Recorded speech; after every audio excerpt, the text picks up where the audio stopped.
Assalamualaikum warahmatullahi wabarakatuh. Perkenalkan, kami dari kelompok 9 yang beranggotakan saya sendiri, Vina Mutastika, yang kedua Siti Wulandari, dan yang ketiga Nuriska Sari Berlianisa. Di sini kami akan mempresentasikan tentang consulting oleh audit internal. Yang pertama, belajar dari konsultasi eksternal. Arthur N. Turner, seorang guru besar di Harvard Business School 3 dasawarsa yang lalu, mencatat pengalaman perusahaan konsultan besar di Amerika Serikat. Setiap tahunnya, para manajemen konsultan di Amerika Serikat menerima fee sebesar lebih dari 2 miliar dolar atau kurang lebih 30 triliun untuk jasa-jasa yang mereka berikan. Jumlah terbesar dari fee ini dibayarkan untuk data yang tidak dapat dimanfaatkan dan rekomendasi yang tidak dapat diimplementasi. Untuk menekan pemborosan ini, para klien harus memahami dengan lebih baik apa yang dapat dicapai dengan consulting assignment. Klien harus lebih banyak bertanya kepada para advisor atau penasihat mereka. Dan sebaliknya, para penasihat harus belajar memuaskan ekspektasi klien yang terus meningkat. Yang kedua, hierarki tujuan consulting. Manajemen consulting meliputi kegiatan yang sangat bervariasi, dan banyak firma consulting dan anggotanya sering mendefinisikan praktik-praktik ini secara berbeda. Salah satu cara mengelompokkan kegiatan-kegiatan ini adalah menurut bidang keahlian konsultan yang bersangkutan, misalnya bidang competitive analysis atau analisis situasi permainan, corporate strategi atau strategi korporasi, operation management atau manajemen operasi, atau human resource, sumber daya manusia. Namun dalam praktiknya banyak perbedaan terjadi baik di dalam bidang masing-masing maupun antar bidang. Cara menganalisis proses konsulting yang lebih bermanfaat adalah mempertimbangkan apa tujuannya. Kejelasan mengenai sasaran yang ingin dicapai pasti akan mempengaruhi suksesnya penugasan. Selanjutnya, tantangan buat auditor internal. Auditor internal adalah financial watchdog perusahaan. Tugas mereka sebagai auditor adalah memeriksa dokumen keuangan dan menelaah prosedur operasional dengan posisi yang independen dari manajemen. Ketika auditor internal ditempatkan dalam peran konseling atau menjadi konsultan internal, mereka memusatkan perhatian pada bagian atau departemen tertentu dan bukan pada perusahaan secara keseluruhan. Hal ini bisa mengakibatkan terjadinya benturan kepentingan atau konflik interest antar tugas dan kewajiban sebagai auditor yang independen dan sebagai konsultan. Karen Rogers mencatat adanya risiko dalam menggunakan auditor internal sebagai konsultan. Sebagai konsultan, auditor internal ditenggarai bekerja untuk manajer atau departemen tertentu. Objektivitas dan independensi setidaknya terkesan atau inapparent telah hilang. Benturan kepentingan yang sesungguhnya atau conflict of interest in fact hilang jika tahun berikutnya sebagai auditor internal ia memeriksa pekerjaan atau konsultingnya sendiri, misalnya karena jumlah tenaga kerja auditor terbatas. Oke, di sini saya akan menjelaskan materi selanjutnya, yaitu menjadi penasehat terpercaya.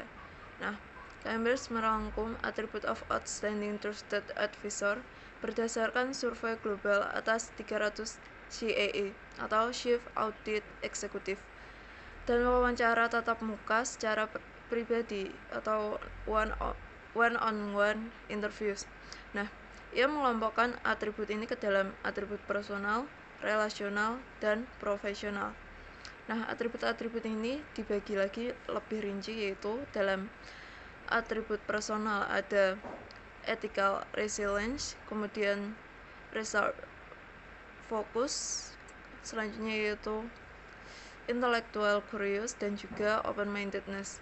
Dalam atribut relasional ada dynamic communication, insightful relationship, dan juga inspirational leaders. Dan dalam atribut profesional ada critical thinkers dan juga technical expertise. Kemudian selanjutnya ada the foresights. Dalam bab yang membahas diagnostika data, ada tiga istilah dengan suku kata sight, yang dalam penggunaan sehari-hari berarti melihat atau penglihatan. Ketiga sight itu adalah melihat ke belakang, melihat ke dalam, dan melihat ke depan. Ketiganya adalah hindsight, insight, dan foresight. Dalam hubungan dengan pengelola bisnis ada satu sight lagi, yaitu oversight. Nah, istilah oversight dalam bisnis atau dalam konteks audit internal ini berarti pengawasan.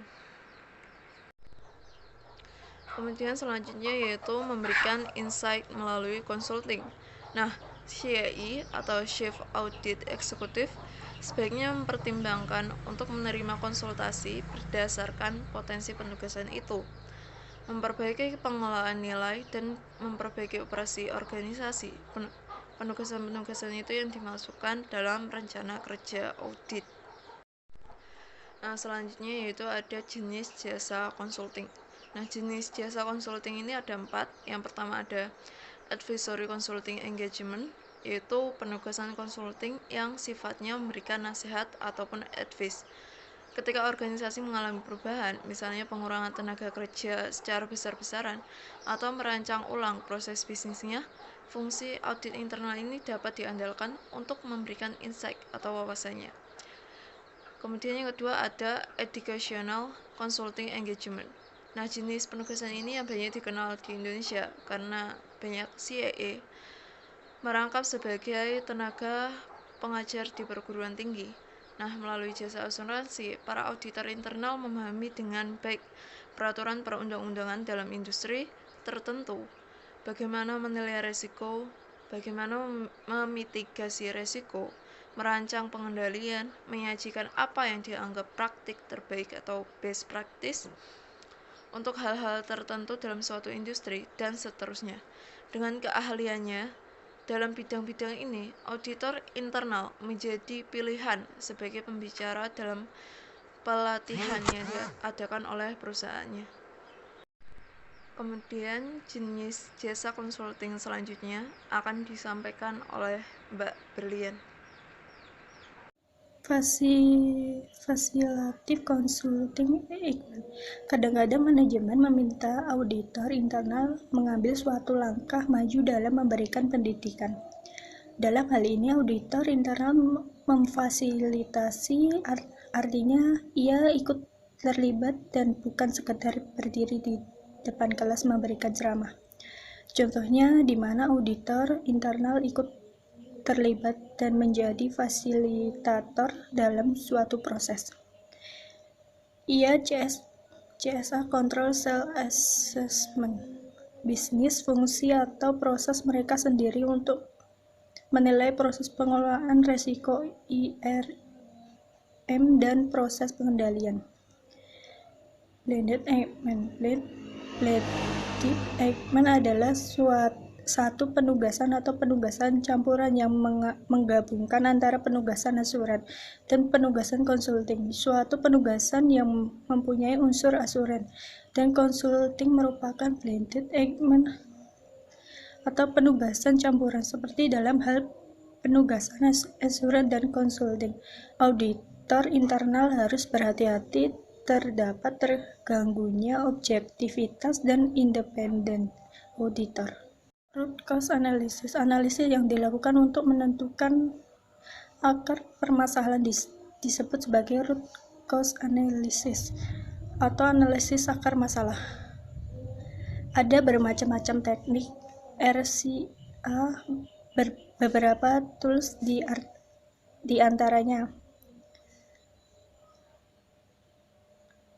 Istilah root cause sering disebut dalam terbitan IA dan di buku ini diterjemahkan sebagai akar permasalahan atau sering disingkat akar masalah. Dihadapi auditor adalah arus kas yang sering kali salah disajikan. Untuk mencapai akar masalahnya, auditor menanyakan why beberapa kali kepada auditnya dengan 5 why. Akhirnya akar masalahnya ditemukan. 1. Mengapa sering salah menyajikan arus kas? Jelaskan, karena kurang mengerti. 2. Mengapa kurang mengerti? Dijawab, karena buru-buru dikejar waktu. 3. Mengapa dikejar waktu? Dijawab karena lemahnya manajemen proyek. 4. Mengapa manajemen proyek lemah? Dijawab karena atasan kami tidak berpengalaman. 5. Mengapa atasan kalian tidak berpengalaman? Dan akhirnya akar masalah ditemukan karena atasannya yang sudah berpengalaman dan seharusnya mengawasi pekerjaan kami ternyata berhenti.